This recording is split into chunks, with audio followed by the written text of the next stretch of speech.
अंग्रेज आए, उन्होंने हमारी एजुकेशन सिस्टम पूरा पलट दिया। हम इस देश के गुलाम हो गए। वो तलवार से गला काट देती थी, लेकिन हम डेविएट नहीं हुए, क्योंकि हम अपने धर्म पर चलने वाले लोग हैं। इसी बात की लड़ाई कि मौलाना अंग्रेजी जानते थे कि नहीं जानते थे। एकेडमी अगर हम मौलाना आजाद के नाम से चला रहे हैं तो मौलाना आजाद का स्पष्टीकरण चाहिए। जैसा आपने कहा कि मौलाना बहुत जगह पर विफल रहे, तो विफलता के भी कारण अपने को लिखने चाहिए। हम सब जानते हैं कि मौलाना आजाद 2 बार कांग्रेस के अध्यक्ष रहे और 40 में 3 बार रहे। माफ कीजिएगा, ये जो 2-3 बार है उसमें माफ करिएगा, वो थोड़ा हो जाता नंबर। अध्यक्ष रहे, कई बार रहे। तो वर्ल्ड वार चल रहा था, इस पर मुझे लगता है कि ध्यान दिया होगा आप लोगों ने। वर्ल्ड वार चल रहा था और वर्ल्ड वार में इंग्लिश फंस गए थे, इंग्लैंड फंस गया था, बहुत बुरा फंस गया था। और तेहरान में डिक्लेरेशन हुआ, मतलब बैठकें चालू हो गई थी, तेहरान डिक्लेरेशन आया और तेहरान डिक्लेरेशन में यह तय हुआ कि विश्व से जो इंपीरियलिज्म है, उपनिवेशवाद है, खत्म करना है। और उपनिवेशवाद अगर खत्म नहीं होगा तो जो फर्स्ट वर्ल्ड वॉर था वो चाइल्ड ऑफ वॉर था। First world war child of war था और second world war league of nation के बनने के बावजूद हो गया और इतना बड़ा हो गया कि उसने जनसंहार कर दिया संसार में। तो बड़े बड़े कंट्री शामिल हुए और ये हुआ कि भाई वर्ल्ड वार कैसे रोका जाए। तो ये तय हो गया कि अब उपनिवेशवाद संसार से खत्म करना है। और आज़ादी छोटे छोटे कंट्री जैसे मॉरिशस था या मालदीव है या और छोटे छोटे सबको मिलनी है। पूरा विश्व आज़ाद होगा, कुछ पहले कुछ बाद में। ये बात भारत को भी मालूम थी, क्योंकि हमारे यहाँ तो बार लॉ करने वाले बहुत लोग थे, बहुत लोग इंग्लैंड में रहते थे, वहाँ से कम्युनिकेशन था। और ये तय हुआ कि सत्ता ट्रांसफर होनी है। तो सत्ता ट्रांसफर का जो चक्कर था वो 42 में ही शुरू हो गया था। और उस समय कांग्रेस के अध्यक्ष मौलाना आजाद हुआ करते थे और ये तय था कि जो कांग्रेस का अध्यक्ष है वही प्रधानमंत्री बनेगा।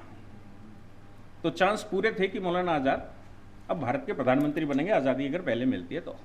हालांकि वो क्रिप्स मिशन और कैबिनेट मिशन बहुत कोशिश करी गई, बाद में ये तय हुआ कि नहीं। अब वो प्रकरण तो हमने सबने सुना ही होगा कि सरदार पटेल को चाहते थे, फिर वो किस तरह से नेहरू जी बैठे। तो नेहरू जी की जगह हो सकता है कि मौलाना आज़ाद प्रधानमंत्री होते अगर 46 में वो रिप्लेस ना हुए होते। और स्वतंत्रता के समय तक वो जीवित रहा। अंग्रेज आए, उन्होंने हमारी एजुकेशन सिस्टम पूरा पलट दिया, यूं से यूं कर दिया। अब एजुकेशन सिस्टम जब पलटा तो हम इस देश के, हमारे देश के ओनर नहीं रह गए, हम इस देश के गुलाम हो गए।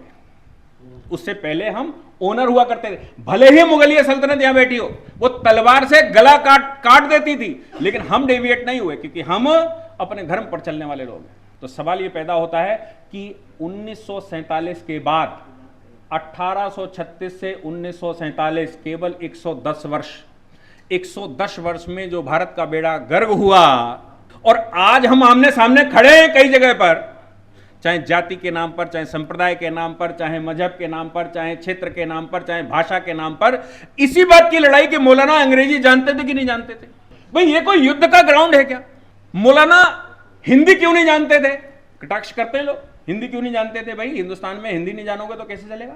इस बात का कि हिंदुस्तान की कोई और भाषा उर्दू को छोड़कर क्यों नहीं जानते थे, कोई लिपि और क्यों नहीं जानते थे? ये कोई युद्ध का ग्राउंड है क्या? ये कोई लड़ाई का विषय नहीं है। भाषा है, कोई भी हो सकती। गूंगा है जिसको मुंह में आवाज नहीं, उसकी भी भाषा है, वो भी काम करता है ना। तो मेरा कहना यह है, ये आप जो कर रहे हैं वो लड़ाई नहीं, मैं कह रहा हूं हमारे देश में ये प्रश्न खड़े हो रहे हैं कि मौलाना की जीवनी, मौलाना ने 30 पेज वो जो लिखे, इंडिया विंस फ्रीडम की भी चर्चा करी, वो 30 पेज 88 में क्यों छपे? वो 30 पेज उस समय क्यों नहीं छपे जिस समय इंडिया विंस फ्रीडम लिखी गई? फिर उन 30 पेजेस पर सुप्रीम कोर्ट तक केस क्यों हुआ? उसके कंटेंट पर केस क्यों हुआ? उसकी सत्यता क्यों भापी जा रही है? उस पर बैन क्यों लगा? उसमें था क्या? और उसमें जो था तो देश के सामने क्यों नहीं है? ये प्रश्नों पर एकेडमी अगर हम मौलाना आजाद के नाम से चला रहे हैं तो मौलाना आजाद का स्पष्टीकरण चाहिए। कौन करेगा? और 1951 में जो एएमयू माइनॉरिटी बन गई, वो 81 में मौलाना के जाने के बाद फिर माइनॉरिटी कैसे बन गई? इसलिए जैसा आपने कहा कि मौलाना बहुत जगह पर विफल रहे, तो विफलता के भी कारण अपने को लिखने चाहिए, देश को बताना चाहिए। ये हिंदुस्तान है, ये सारे संसार को समाहित कर लेता है। मौलाना अगर मक्का में जन्म लिया तो भी भारत समाहित करेगा। ये भारत है, इसने यहूदियों को समाहित किया, इसने ईरानियों को समाहित किया, इसने तुरानियों कौन किसको नहीं समाहित किया? ये भारत है, इसका इतना बड़ा हृदय, सबको ले लेता है। मैं प्रश्न कर रहा हूं, आपको जवाब देना है। आप जवाब लिखिए, दीजिए, आप सब वरिष्ठ हैं, आप उस विधा के माहिर हैं, मैं तो अनभिज्ञ हूं और मैं बालक हूं, मैं प्रश्न करना मेरा अधिकार है और आप बुजुर्ग हैं, आपका उत्तर देना अधिकार है। इसलिए मेरे अधिकारों का हनन मत करिए। तो मैं ये कह रहा हूं कि इस प्रकार के जो प्रश्न हैं, जो उनके ऊपर प्रश्न लगे हुए हैं, समाज बोल रहा है, समाज लिख रहा है, उसके जवाब कौन देगा? अगर विफलताएं भी थी तो क्यों थी, और सफलताओं के पीछे के जो राज हैं वो क्या है? जैसे मैंने कहा कि इंडिया विंस फ्रीडम, जवाब दीजिए ना 88 में क्यों लिखा गया?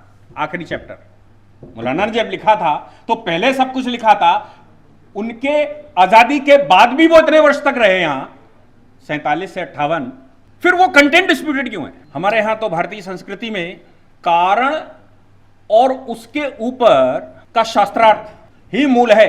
अगर भारत में किसी ने कह दिया ये शास्त्र अंतिम शास्त्र है, भारत स्वीकार नहीं करता, क्योंकि भारत में शास्त्रार्थ गुण है हमारा, और हम प्रश्न पूछते हैं, उसके उत्तर चाहिए, तब भारत स्वीकार करेगा। भारत ऐसे स्वीकार नहीं करता कोई चीज, इसीलिए भारत में डिस्प्यूट पैदा होता है। क्योंकि दुनिया में कोई फिलॉसफी कहीं भी चली जाए, भारत में आकर उसकी फीस इसलिए निकलती है कि हम प्रश्न पूछते हैं, हमें उत्तर चाहिए। अगर भगवान राम के ऊपर भी कोई शास्त्रार्थ है तो प्रश्न लोग करते हैं आज भी। राम भारत की आत्मा है, फिर भी प्रश्न करते हैं, यह हमारा गुण है, और हम उत्तर भी देते हैं और सहजता से प्रश्नों को लेते भी हैं।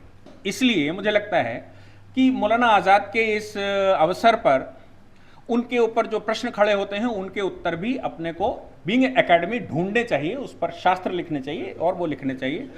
आप लोगों ने धैर्यपूर्वक सुना, उसके लिए धन्यवाद।